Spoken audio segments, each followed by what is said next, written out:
ఇప్పుడే country delight యాప్ని download చేసుకోండి. Download the country delight app now.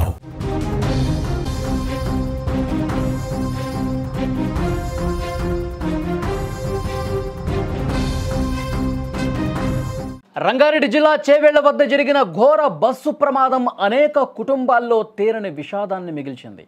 ఈ దుర్ఘటనలో ఒకే కుటుంబానికి చెందిన 3 ఆడపిల్లలు మృత్యువాత పడటం ఆ ప్రాంతంలో పూర్తిగా అక్కడ వాతావరణం అంతా కూడా గంభీరంగా కనిపిస్తోంది.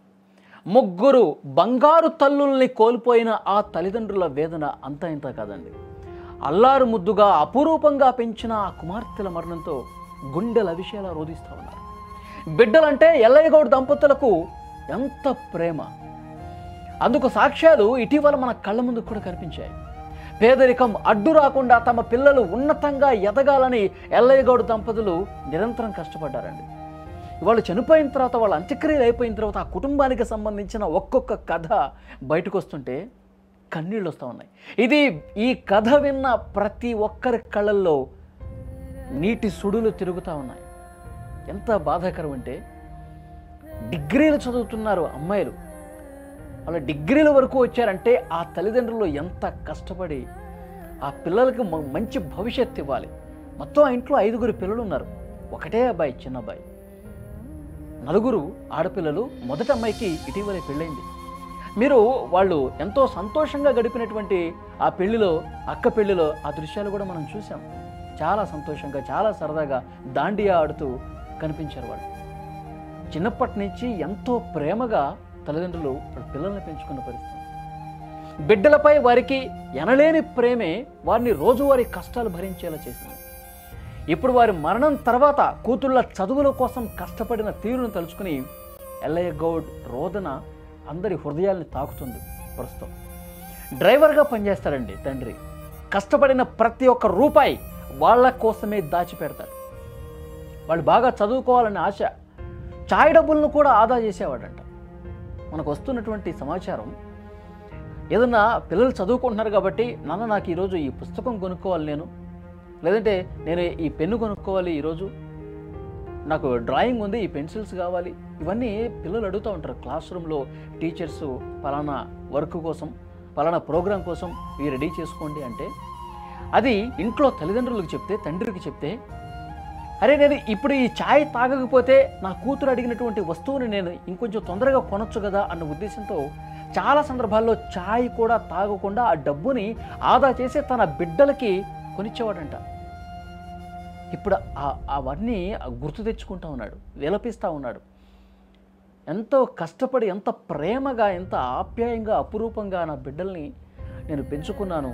ప్రతి ఒక్క రూపాయి ఆదా చేసి వాళ్ళ కోసం నేను ఖర్చు పెట్టాను కదా, మమ్మల్ని వదిలేసి ఎట్లా వెళ్ళిపోయారు తల్లులారా అంటూ ఆ తల్లిదండ్రులు చాలా రోధిస్తూ ఉన్నారండి. నిజంగా పగవాడికి కూడా ఇలాంటి కష్టం రావద్దు. ఒక ప్రమాదంలో ఇంట్లో ఉన్న 3 చనిపోయి ఒకేసారి 3 పాడెలు మోస్తున్నటువంటి వాతావరణం ఉందంటే ఆ ఇంటి దగ్గర ఎలాంటి సిచ్యువేషన్ ఉంటుందో ఒక్కసారి ఆలోచించండి. శ్రమ విలువ తెలిసినటువంటి ఆ తండ్రి ప్రేమ కేవలం కూతుళ్లకు డబ్బులు ఇవ్వటంలోనే కాదు, తన సొంత సంతోషాలని త్యాగం చేయటంలో కూడా కనిపిస్తుంది. తమ కుమార్తెలు తనపై చూపిన ప్రేమను గుర్తు చేసుకుని ఆ తండ్రి గుండె నిజంగా బరువెక్కినటువంటి పరిస్థితి.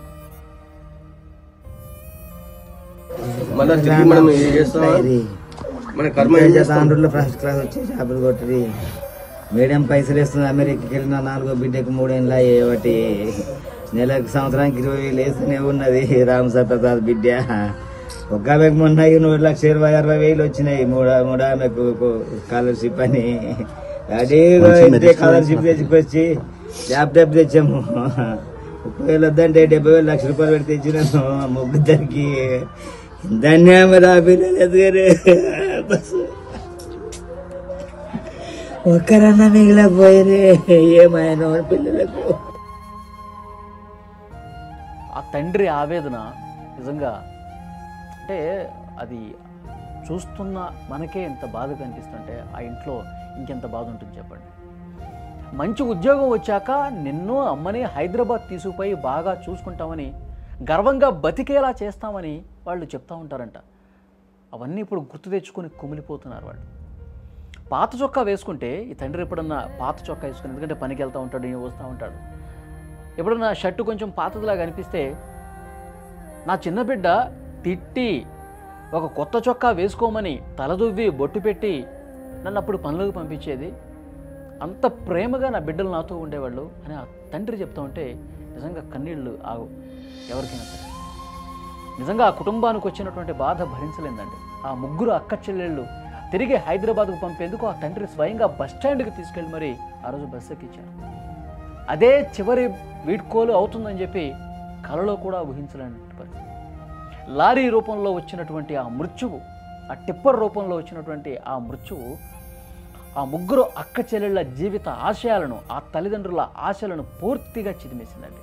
ఆ తల్లి కూడా ఎంత రోధిస్తుందో చూడండి. నా బిడ్డల్ని నా చేతులతో నేనే చంపుకున్నానేమో అనిపిస్తుంది.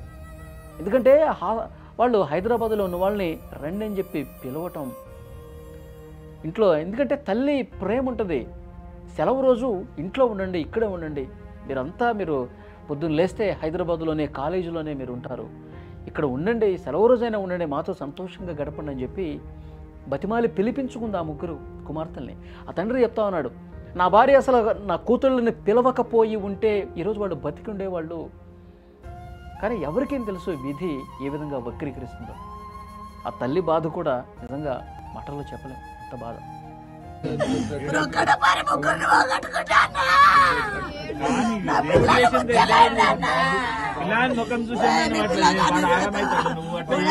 అంటా ఉంటా అన్న, నన్ను తీసుకపోయి వాళ్ళు పెట్టింటే వాళ్ళు చూసుకుంటుంటా అన్న, నిన్నెన్ని పూజలు చేస్తా అన్న, నా పిల్లలు చక్కగా అన్న పూజలు చేసిన, నిన్న ఒక్క పొద్దుండి మొక్కతే దేవుడు అన్న పట్టింది ఏడదంతో నా పిల్లలు బతుకుతుంటే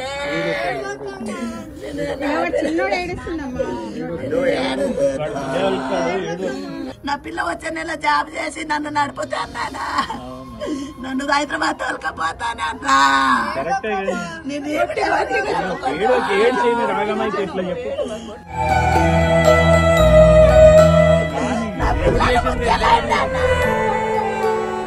మా పిల్ల బస్కే కొట్టాను. పూజలు చేస్తానా ఏం తెలియదు, ఊరు ప్రపంచం తెలియదు.